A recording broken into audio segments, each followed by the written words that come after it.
Hello everyone, welcome to Yasmin's Learning Corner. আজি ভিডিঅ'ত আমি চাম ক্লাছ 8ৰ সায়েন্স বুকৰ চেপ্টাৰ 2 অনুজীৱ মিত্ৰ আৰু শত্ৰু।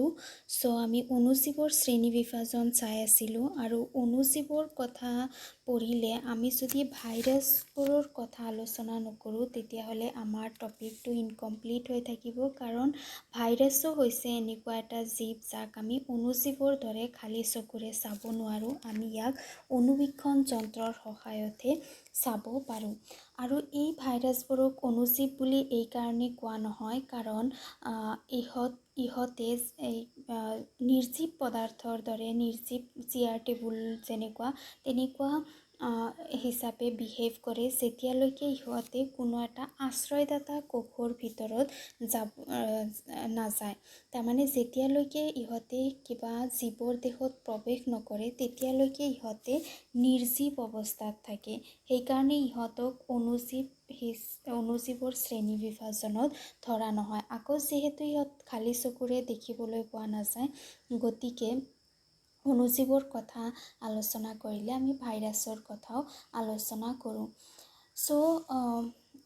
ইহঁতে যেতিয়ালৈকে অকলশৰে থাকে, আশ্ৰয়দাতা কোষৰ ভিতৰত নোযোৱাকৈ থাকে, তেতিয়ালৈকে ইহঁতে নিৰ্জীৱ অৱস্থাত থাকে।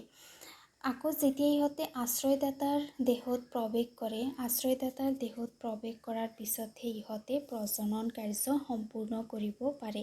তাৰমানে ইহঁতে নিৰ্জীৱ হয় কেতিয়াবা আৰু কেতিয়াবা জীৱিত হয়, কাৰণ নিৰ্জীৱ পদাৰ্থ যিবোৰ আছে যেনেকুৱা আমাৰ চেয়াৰ টেবুল, ইহঁতে প্ৰজনন কৰি পেলাই নতুন চেয়াৰ টেবুল সৃষ্টি কৰিব নোৱাৰে, কিন্তু ভাইৰাছে কৰিব পাৰে যেতিয়া ইহঁতে আশ্ৰয়দাতা কোষ এটাৰ ভিতৰত সোমায়। আৰু এই আশ্ৰয়দাতাবোৰ বেক্টেৰিয়া হ'ব পাৰে, উদ্ভিদ হ'ব পাৰে বা প্ৰাণীও হ'ব পাৰে। যেনেকুৱা কৰোনা ভাইৰাছ আমাৰ দেহৰ ভিতৰত সোমাব পাৰে। আমাৰ দেহৰ ভিতৰত যেতিয়া সোমায় তেতিয়া ই জীৱিত হৈ যায় আৰু আমি বিভিন্ন ধৰণৰ চিমটম দেখা পাওঁ, বিভিন্ন ধৰণৰ ৰোগত ভোগোঁ। ইহঁতৰ যিটো আশ্ৰয়দাতা সেইটো যিকোনো বস্তু হ'ব পাৰে। যদি বেক্টেৰিয়া হয়, যেতিয়া ইহঁতে বেক্টেৰিয়াৰ দেহত প্ৰৱেশ কৰিব তেতিয়া ইহঁতে জীৱিত জীৱৰ দৰে বিহেভ কৰিব। কিছুমান চিত্ৰত ভাইৰাছৰ ছবি দি আছে, আমি চাওঁ কেনেকুৱা হয়। এয়া হৈছে ভাইৰাছৰ কিছুমান চিত্ৰ। ভাইৰাছবোৰ দেখিবলৈ এনেকুৱা হয়। মাইক্ৰস্কোপৰ তলত যেতিয়া ভাইৰাছসমূহক চোৱা হয় তেতিয়া ভাইৰাছসমূহ দেখিবলৈ এনেকুৱা ইহঁতৰ গঠন দেখা যায়। এই যিবোৰ ভাইৰাছ আছে, ভাইৰাছবোৰে উদ্ভিদ আৰু প্ৰাণীৰ দেহত বিভিন্ন ধৰণৰ বেমাৰৰ সৃষ্টি কৰে। সাধাৰণতে হোৱা ইনফ্লুৱেঞ্জা ৰোগৰ বিষয়ে তোমালোকে শুনিছা। চৰ্দি, জ্বৰ, কাহ আদি ভাইৰাছৰ দ্বাৰা হয়। তোমালোকে ভাইৰেল ডিজিজ নাম শুনিছা, ভাইৰেল জ্বৰ। কেতিয়াবা যে জ্বৰ হয় ঘৰত এজনৰ হ'লে গোটেইকেইজনৰ হয় বা ওচৰে পাঁজৰে গোটেইবোৰৰ হয়, আৰু কি কোৱা হয় যে এইটো কি হয়, ভাইৰেল জ্বৰ হয়। বা ভাইৰাছৰ কাৰণে কাহ হ'ব পাৰে, চৰ্দি লাগিব পাৰে। কেতিয়াবা আমাৰ ফুড পয়জনিং হয়, আমি খোৱা বস্তুৰ লগত যদি ভাইৰাছ মিহলি হৈ থাকে, সেইটো যদি আমাৰ দেহৰ ভিতৰত সোমায় তেতিয়া আমাৰ ফুড পয়জনিং হয়, তেতিয়া আমাৰ বমিটিং হয়, মূৰ ঘূৰাই। এইবোৰ হৈছে ভাইৰাছৰ দ্বাৰা হোৱা ৰোগৰ কিছুমান লক্ষণ। পলিঅ' আৰু বসন্ত আদিৰ দৰে গুৰুতৰ ৰোগসমূহো ভাইৰাছৰ দ্বাৰা হয়। কিছুমান অতি ভয়ানক ৰোগ যেনেকুৱা পলিঅ', বসন্ত, এইবোৰো কি হয়, ভাইৰাছৰ দ্বাৰা হোৱা কিছুমান ৰোগ হয়। আজিকালিতো সৰু থাকোঁতে পলিঅ'ৰ দৰৱ দিয়া হয় চিটাৰ দৰে। তাৰপিছত বসন্ত ৰোগৰ চিটা আছে। এইবোৰৰ পৰা আমি ভাইৰাছসমূহৰ পৰা দূৰত থাকিব পাৰোঁ। গতিকে যিবোৰ ভাইৰাছ আছে, ভাইৰাছসমূহে উদ্ভিদ হওক, প্ৰাণী হওক, যিকোনো জীৱ জন্তু হওক, সিহঁতৰ বিভিন্ন ধৰণৰ সৰু ডাঙৰ ৰোগৰ সৃষ্টি কৰিব পাৰে। বিভিন্ন ধৰণৰ অনুজীৱসমূহৰ ভিতৰত গ্ৰহণী আৰু মেলেৰিয়া ৰোগ প্ৰট'জোৱাৰ দ্বাৰা হয়। এইটো কোৱা হয় যে যিটো মেলেৰিয়া ৰোগ আছে সেইটো মহৰ পৰা হয়, যিটো মাইকী এন'ফিলিছ মহ আছে সেইটোৰ পৰা হয়। কিন্তু এনেকুৱা নহয়, মহটো হৈছে কি জাষ্ট ৰোগৰ বাহকহে। ইহঁতে ৰোগটোক এজন ব্যক্তিৰ পৰা আন এজন ব্যক্তিলৈ বিয়পায়, কিন্তু মূল যিটো ৰোগ সৃষ্টিকাৰী সেইটো হৈছে কি এবিধ প্ৰট'জোৱাৰ দ্বাৰাহে মেলেৰিয়া ৰোগ হয়। আনহাতে টাইফয়েড আৰু যক্ষ্মা বেক্টেৰিয়াৰ দ্বাৰা হোৱা ৰোগ, যক্ষ্মা ৰোগ, টিবি ৰোগ বুলি যে কয়, টিবি ৰোগ, টিউবাৰকুলোচিছ, টিবি ৰোগ, তাৰপিছত টাইফয়েড জ্বৰ হয় এক প্ৰকাৰৰ, আৰু এইটো হৈছে কি বেক্টেৰিয়াৰ পৰা হোৱা ৰোগ। এনে কিছুমান অণুজীৱৰ বিষয়ে তোমালোকে ক্লাছ 6 আৰু ক্লাছ 7তো পাইছা। বিভিন্ন ধৰণৰ অণুজীৱৰ দ্বাৰা হোৱা ৰোগসমূহৰ বিষয়ে, এই লক্ষণৰ বিষয়ে তোমালোকে 6-7ত অলৰেডি পাই আহিছা।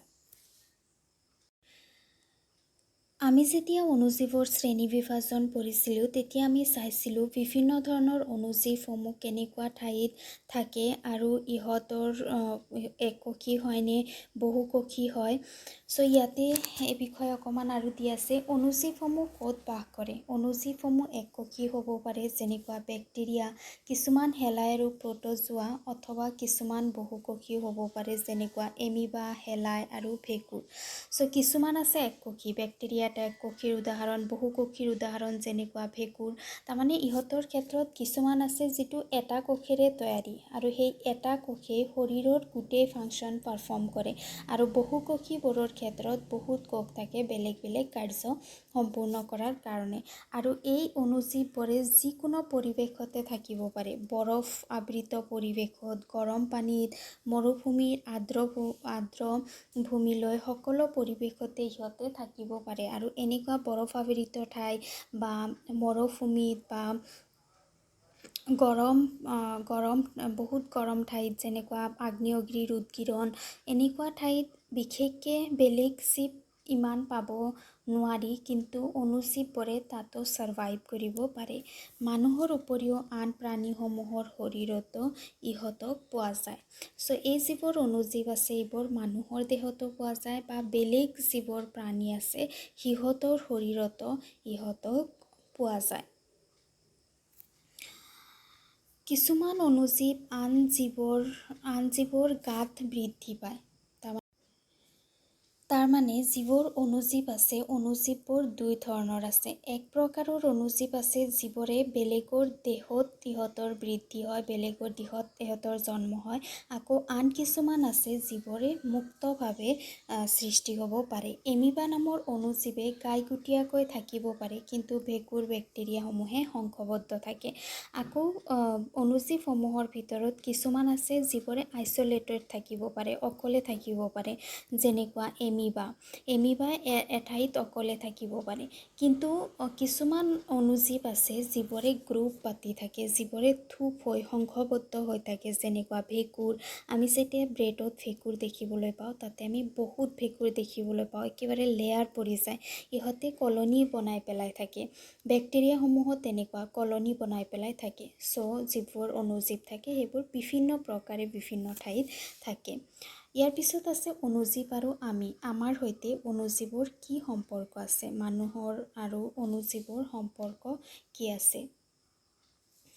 আমাৰ জীৱনত অণুজীৱসমূহৰ এক উল্লেখযোগ্য ভূমিকা আছে। ইয়াৰ কিছুমান বহুত প্ৰকাৰে উপকাৰী, আন কিছুমান আছে যিবোৰ অপকাৰী, ৰোগ সৃষ্টিকাৰক। এতিয়া অণুজীৱ বুলি ক'লে আমাৰ মনত আহে যে অণুজীৱে ৰোগ সৃষ্টি কৰে বিভিন্ন ধৰণৰ, কিন্তু এনেকুৱা নহয়। অণুজীৱ এনেকুৱাও আছে যিবোৰ আমাৰ বন্ধু হয়, যিবোৰে বিভিন্ন উপায়ে আমাক সহায় কৰে। গতিকে আমি এইটো চেপ্টাৰত সেইবোৰৰ বিষয়ে পঢ়িম যে বিভিন্ন ধৰণৰ অণুজীৱসমূহ কেনেদৰে আমাৰ অপকাৰ আৰু উপকাৰ কৰে। চ' আমাৰ টপিক হৈছে কি মিত্ৰ অণুজীৱ।